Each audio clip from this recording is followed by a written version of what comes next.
Greetings. Well, today's president page may look a little bit different to you, and here's why. Nita and I were together last week in person at the National Legislative Seminar in Washington, D.C., and attempted to record this president's page. Unfortunately, food service to a group of individuals at the hotel interfered with the sound, and so we had to go to Plan B. So today is Plan B, and we are both recording from our homes. So let's get down to business. We cannot believe it is already April, and we bet you can't believe it either. You are nearing the end of your biennium, and we hope your time as chapter president has been a positive and productive experience. Of course, we also want to remind you that by now you should be training your replacement. July will be here before you know it. Yes, and on that note, Debbie, I want to take a moment and update members on the transitions that are happening here at headquarters. We welcome Cy Franco Stern to the staff as membership director. Cy joined the staff on March 5th and is ready to get to know all of you. She comes to us with a background in everything from music to marketing, and we are confident that she will bring new ideas and strategies to us as we further the work of the society. As most of you may know, I plan to retire at the end of August, and we are currently in the process of hiring a new executive director. Applicants were first interviewed by the performance appraisal team, a subcommittee of the administrative board, and second round candidates will be interviewed by the full administrative board. We hope to have a new executive director hired and ready to begin work by early May. Our board is committed to doing just what we ask all of you to do. That is to provide transition training for all incoming presidents, officers, and staff directors as well. So the new executive director will have 4 months to work with me, shadow me, and learn about his or her responsibilities, as well as join the transitions training for the incoming president, the orientation of the board and committee chairs, and shadow me at convention. I am so grateful to our board for providing this opportunity. It was important to me that I provide as smooth a transition as possible on behalf of the society's future.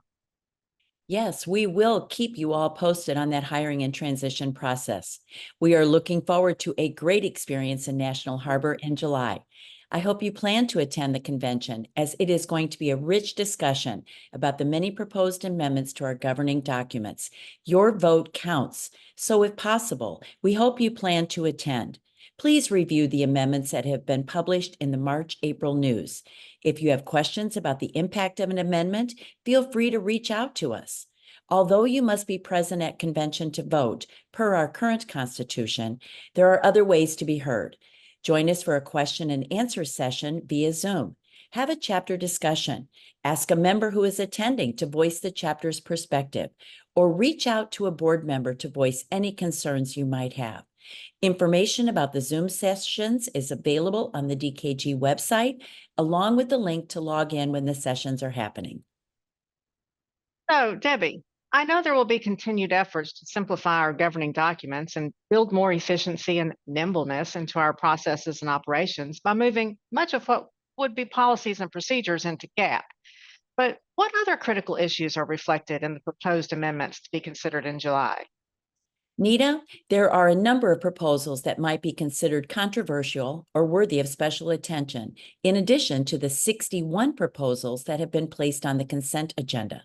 For example, there are amendments that would change the way we plan and manage the international events, some that change the way we fund the forums, one that proposes a new standing committee, and some that would affect the name of our society.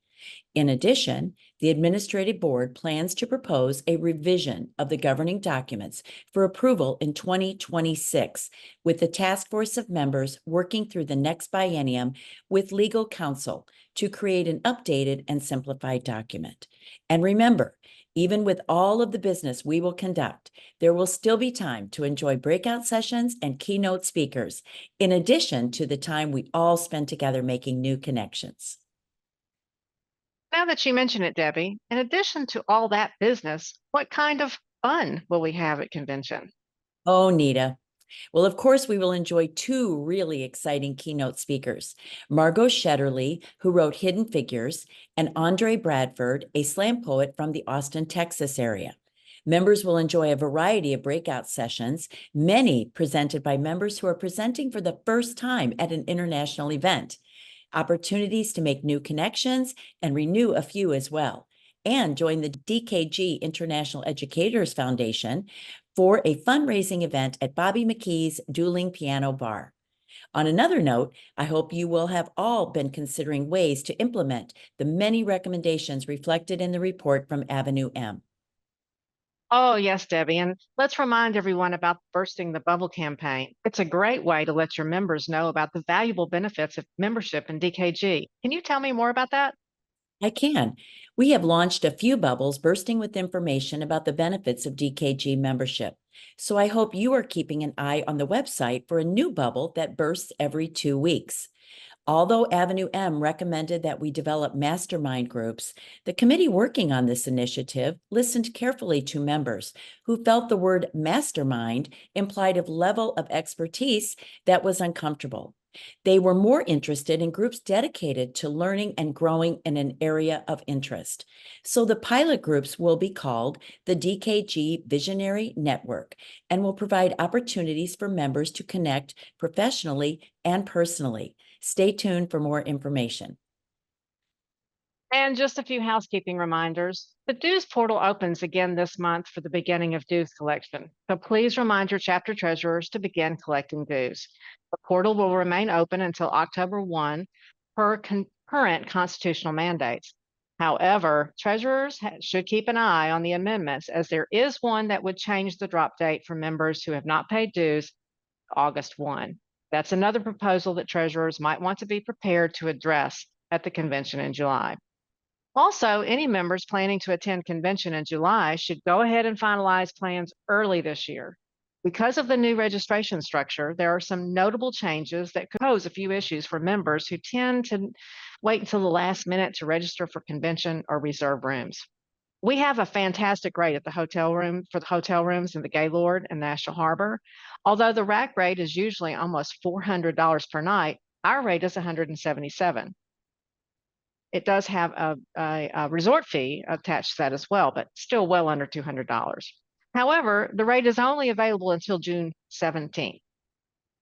And the convention registration rate is $575 this year and includes all convention meal events and registration bundled into one easy price. However, the downside might be that when prices increase 30 days out per Constitution, that price will increase significantly on June 9th. So register early and book early. Additionally, because we have to guarantee meal numbers a week out, there will be no on-site registration. In fact, no registrations will be sold after July 2nd. So go ahead and finalize your plans now. You don't want to miss this great event. We appreciate all of you who completed the membership engagement survey. Some members have been awarded prizes in a random drawing of respondents. We are awarding a significant discount off the convention registration, a $100 gift certificate, and a $50 gift card for Starbucks. Thank you to the administrative board members who contributed to these prizes. And on another note, I was asked by the Membership Expansion Committee to request that you read their blog where they address the selection of new members. Remember that process is determined by the chapter and outlined in your rules. So thank you, Nita, for standing in during the interim. But I look forward to having Cy join me in June for the last issue of the President's Page during my biennium. Until then, we are here to support you in any way we can. Always feel free to reach out by phone, email, chat, or even social media. Let's stay in touch.